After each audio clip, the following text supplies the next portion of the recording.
Hello, I'm Malcolm. And I'm Janice. Our very special guest on this program is the former head of acting at NIDA and now a Rolls-Royce driver. Oh, I think there's a story in that. Next on Our Time. We have a very special guest on this program, Janice. The former NIDA head of acting from 1992 to 2011 is responsible for training many of our country's most celebrated actors, including two-time Oscar winner Kate Blanchett, Miranda Otto, Sam Worthington, and many more. He was also a leading light in the 78ers for equal rights at the beginning of the Mardi Gras, and here he is. Tiny Knight. Very well picked up. Hi. What a funny way to introduce yourself. Oh, I know, but I'm weird. Well, Tony, you've had the most amazing career with so many turns and twists, and now you're driving Rolls-Royce cars. Yes. Let's start there, rather than going back to the beginning, which we usually do. How on earth did you get an interest in Rolls-Royce cars? And not just new ones, but old ones? Well, it came fortuitously because I was looking for work. And as a senior, and now in my 62 years old, it is hard to get work. And so a friend actually said, well, there's a company called A Special Occasion. They're looking for a driver. Would you be interested in driving old Rolls Royces? And I went, absolutely. Would I? What? So I went down, and the company's called A Special Occasion in Adelaide, and a lovely lady called Tina Everton. And so I work with her usually on the weekends and doing for weddings. weddings and special occasions. Yeah, and the two Rolls Royces I drive, one's a 1956 Silver Cloud, and the other's of 1959. And I love them. No power steering, so I get a bit of a workout. Well but imagine. they are works of art, and it got me very much into the whole thing about the history of Rolls-Royce. There really are only about 70,000 authentic Rolls-Royces left, of which Tina's got 4 of them, and you drive without a seatbelt. Really? Because it's like driving inside a tank. Oh. Because it's They're steel, huge, they're aren't they? huge, and they're solid. But they're great works of art. And if you get into them, you can start charting the whole history of Rolls-Royces by what the front looks like, and the dashboard, and how it all changes. And they're so beautifully crafted and designed. Yes, I've become a bit of a fanatic, because I regard them as works of art. And they're major They really achievements. are. When you see them sort of gliding along, they look fabulous. Yeah. But you were driving for Luke and Leighton, who just recently got married, and we had Luke on the program, Luke Summers, talking about his book that he'd written some time ago, and he was talking about getting married, and you were actually there, and I went across and had a chat with you. That's right. And this is how we're meeting now. Well, that was my very first gay wedding. Right. And I was at the back in tears, partly because being a 78er, not that I was officially in a protester, I was one of the many observers, and then subsequently being involved with Mardi Gras for many, many years. And the whole thing, it really meant something. It was very moving for you. Yeah, you kind of look at these two wonderful boys, and it was such a joyous occasion, and you just went, oh, all these protests, all these marches, it was all worth it. Oh, how lovely. So that's really interesting to hear. We've not actually talked to anybody that was there and knows how the country has changed and how people's thinking has changed and acceptance. Now, I guess it's just time for women to be accepted on the same sort of equal basis in our society. Anyway, that was a few weeks ago, but let's go back now a few years ago to when you first started looking for a life in entertainment, was it, or in teaching, or as an actor? How did it all start for you? Well, it started at Sydney Grammar. I've been like a number of very good schools that had a very good drama department, and that was my interest. And then, of course, absolutely fantastic parents who supported my interest in the performing arts and taking myself and my sisters to the theatre at a very early age. I regard myself extremely fortunate because I can remember the Tivoli, going to pantomimes. Yes. And of course, the old Her Majesty's here is the last of the Tivoli theatres. Yes. Well, it isn't anymore because it's only a facade. Well, it's soon to open, isn't it? Yes, it is. It is. Yeah. No, I didn't see that. Well, it's still theatres have to evolve. They do. Yeah. I know there's lots of arguments about that, but nevertheless, that was the last of the Tivoli theatres. And so I can remember the old Tivoli theatre, and I think it's important to go to pantomimes. That's why with the Fringe at the moment, I've got friends and I'm trying to see a lot of children's theatre. To see that joy and that spark happen, it's fantastic. We've lost that sort of panto-y thing, though. Because they essentially do need to be reasonably sized productions with all of the clever theatrics involved. They've sort of fragmented to small groups of people doing similar. Although I went out to see the Teachery Players production of Aladdin with a Widow Twankey, and I loved every minute of it. Just because it's that old, honouring that old tradition. Absolutely, you know, absolutely. and buttons and the principal boy and all this sort of thing. You know, such a... Janice knows because Yes, I was Cinderella. All right. Many years ago. Oh, and then more recently, I was the fairy godmother. And the ugly sisters. And the ugly sisters. And the queen. And what were you? The king? Well, the king and another character, one of my favourite characters. But anyway, that's another story for another time. But we do know about pantomime. Getting back to you. So yes, my interest in the theatre was encouraged. Also very much involved with the early days of Australian theatre with Nimrod, because my cousin was Alex Buzo, one of the top playwrights of the early 60s and 70s. So going to Nimrod and all these things. And then I auditioned to NIDA, but I didn't enjoy it. I was only 18. And so I ended up overseas in London, and I went to the Drama Centre over there, very well established, and was the Method School in London. Oh, but also when we had Adrian on the show a few weeks ago, he also went to Drama Centre. You knew him there? No, I didn't know him there. But went to the same school. Went to the same school. Right. And many wonderful actors have come from Drama Centre, including Pierce Brosnan and recently Michael Fassbender and Tom Hardy are recent graduates, Colin Firth.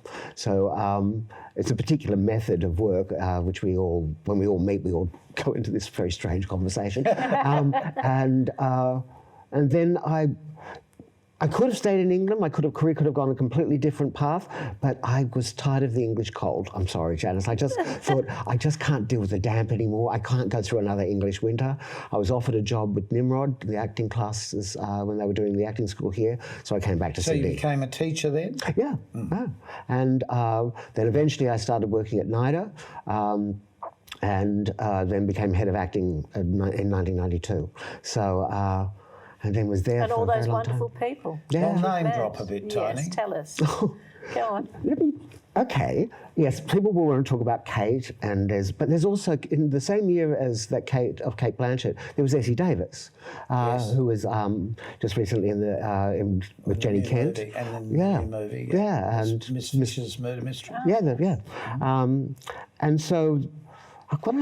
I don't really talk about the students, because one thing that I always bring up, for every great name that you know, like a Kate, and she's a fantastic actress and she was a fantastic student, there were 25 other students. Yes. And you don't necessarily hear about them all. But it's not to say they haven't been working or having successful careers. No. They have. That's a hard thing, because people say, well, you know, who have you had that's famous? Yeah. Well, everybody, because everybody developed and but some people... you know, hit that magic whatever. Yeah. And they're magically picked up as if by the hair and just dumped into popular idiom. Keep going. And, you know, of course, some very important South Australians. Yes. You know, such Ben Welford, Sarah Snook, Susan Pryor. There's some fantastic South Australian actors out there. Always has been. But now with almost a proliferation of schools throughout the country, every state has 2 or 3 university-run drama schools. I still have a problem with the word drama. To me, they're acting schools, because where does comedy fit? Where does all the other forms of acting fit? Oh, well, I can only say from how I construct a curriculum, there was always 3 pillars. But sorry. No, and comedy was one of them. Yeah, but it's the word, it's a drama centre. Right. It should be an acting centre to me, because it's a dance centre or it's a singing centre. It's the verb. Right? I think it's also because you could say a theatre centre or a film centre, because there's designers and there's technical production students and theatre craft students. I mean, NIDA started off as just the acting course, as most of them do, and then they gradually add the other courses. But it is a conservatoire training. I still associate, I'm still connected to the NIDA family, as it's called. The big thing is, of course, and as Stephen Marshall did ask me, why doesn't South Australia have the South Australian Academy of Performing Arts? I don't have an answer, but it doesn't. And it's the only state that doesn't. Do you have an answer for that one? I think it's because, sadly, South Australians don't take any of us that are performers all that seriously. If we'd come from somewhere else, maybe we would be, but the fact that we didn't makes us local, which puts us probably under the heading of community actors rather than professional actors, if you like, or professional performers. Most of the students I've trained have come from community theatre. Most professional actors come from that world. It's a start. Absolutely. But then at some point in your life, you make the decision, I think, to say, okay, I'm going to abandon working in the shop or the pizza bar or the whatever. I'm going to focus on this because this is what I feel I need to be. Not want to be, need to be. I think that's the difference. And certainly, I mean, I've been a professional performer my whole life. But what does that mean, really, in this town? Yeah. We've got to take a short break. We'll come back with this discussion, one that I find fascinating. We'll be back in a tick with our very special guest, Tony.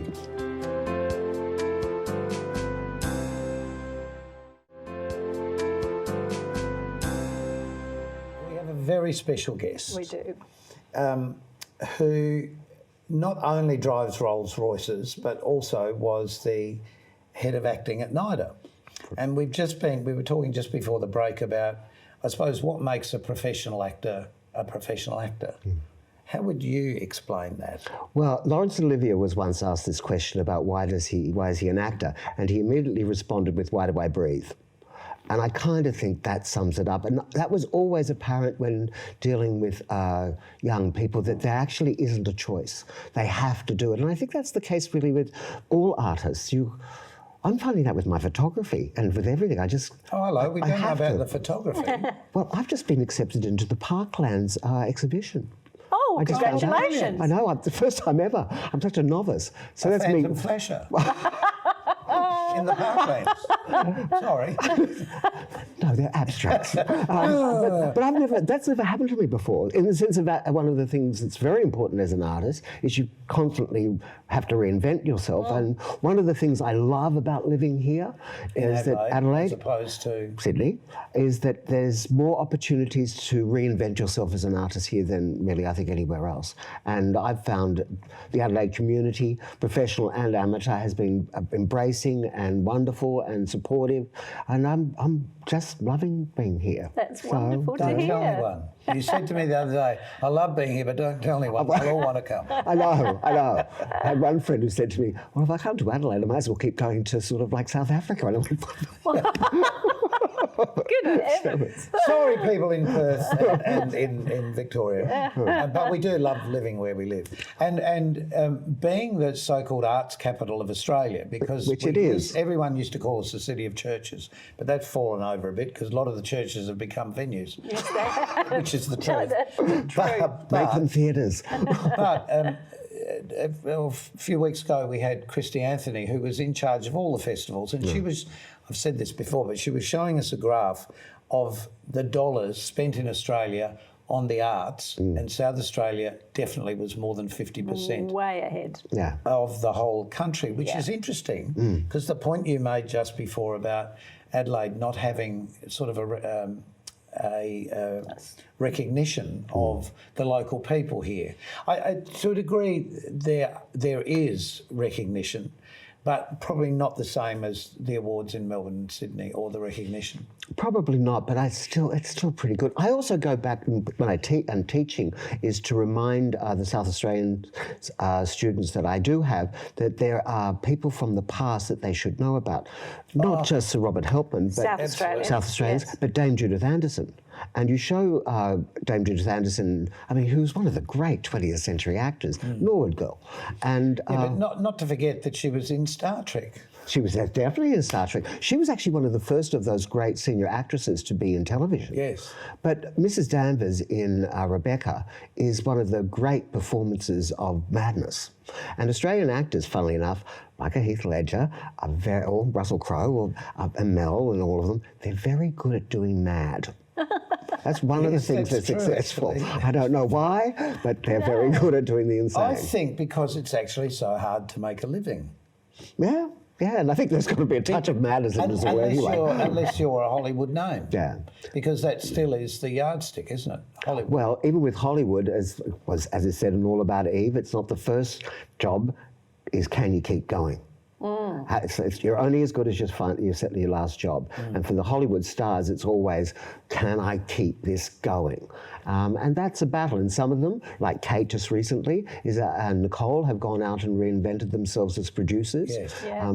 Rachel Griffiths, I loved Ride Like a Girl. Rachel is a wonderful actress and now she's directing. Well, she has been directing before. Yeah. And Ride Like a Girl was wonderful. About Australia. Oh, yeah, absolutely. Yeah. So, no, it's happening. Why do you think we have been so afraid to talk about ourselves on film? Well, I think, like with anything we're facing, is that regarding our Indigenous past relationship, it's actually horrific, and there's nothing to be very proud about. And we have to come to terms with that and allow for the anger to be released. And we as white people, I think, have got to cop it and take it on and accept it, because it's been hidden for so long. True, but there are contemporary stories that we can certainly tell. Oh, most definitely.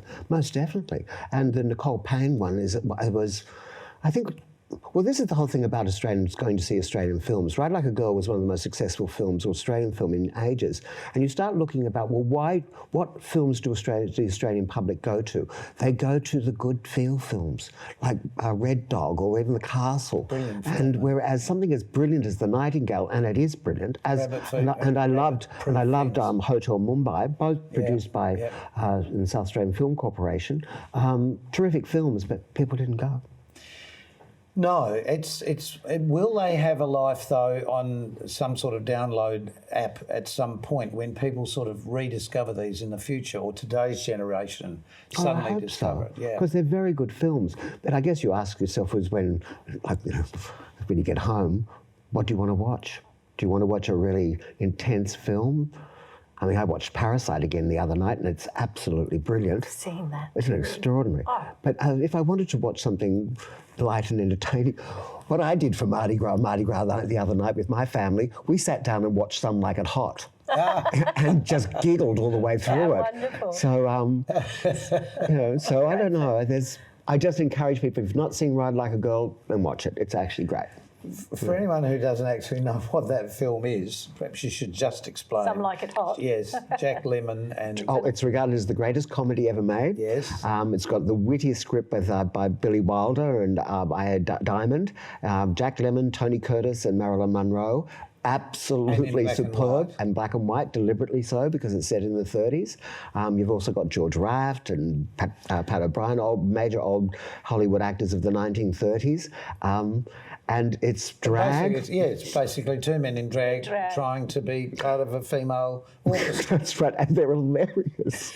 They're just hilarious. They're not exactly very feminine either, to be fair. I know. But then you have Marilyn, and as Dame Sybil Thorndike said when they did Prince and the Showgirl, that little girl will act us all off the screen. Yeah. And when you watch anything with Marilyn, you only watch her. Now, that's really interesting, because being a head of acting and talking about film actors, the difference between working on stage and projecting your voice and your personality and your character as to the intimacy that film offers, where just the raise of an eyebrow or a twitch of a cheek can tell a whole story in one.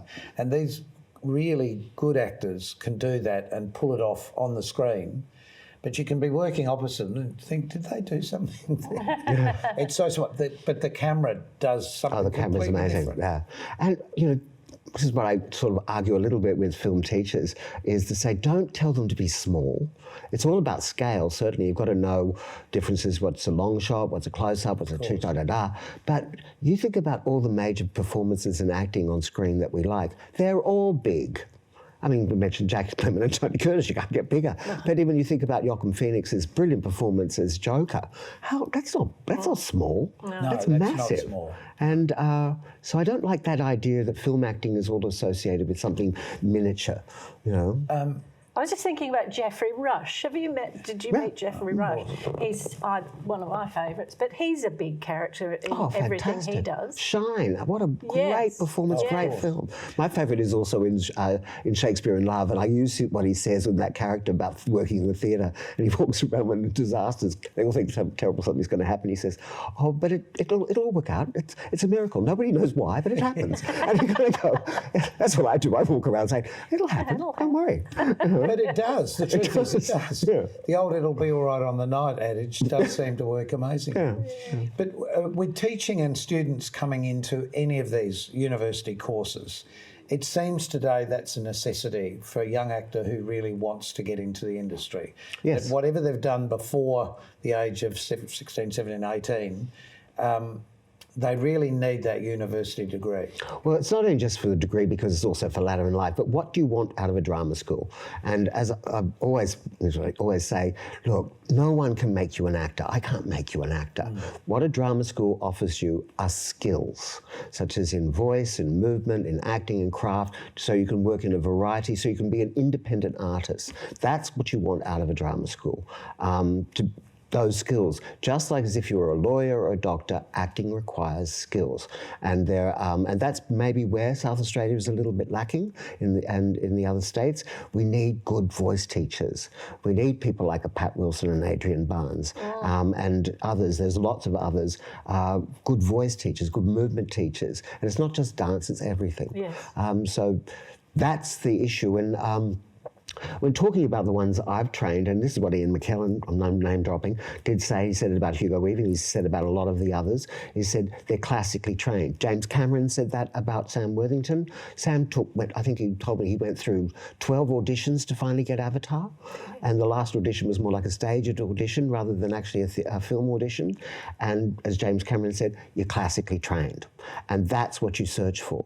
And there's that whole myth about, and I certainly copped it, we take people in and then we tear them to pieces and all that sort of stuff. It's all rubbish, really. What you come into a drama school is you'll have habits, like a lisp, or you're not in your body. And what we do is actually dismantle those habits, make you aware of it, makes you self-conscious of them, and then give you techniques and solutions and skills to be able to conquer them. And to be the person you're supposed to be. And to be able to be, and to release what's inside you as an imaginary, and you need techniques in order to do that. Can't play an instrument without learning the chords first or whatever. Yeah. Exactly. We have to take a short break. Being dramatic. We'll be back.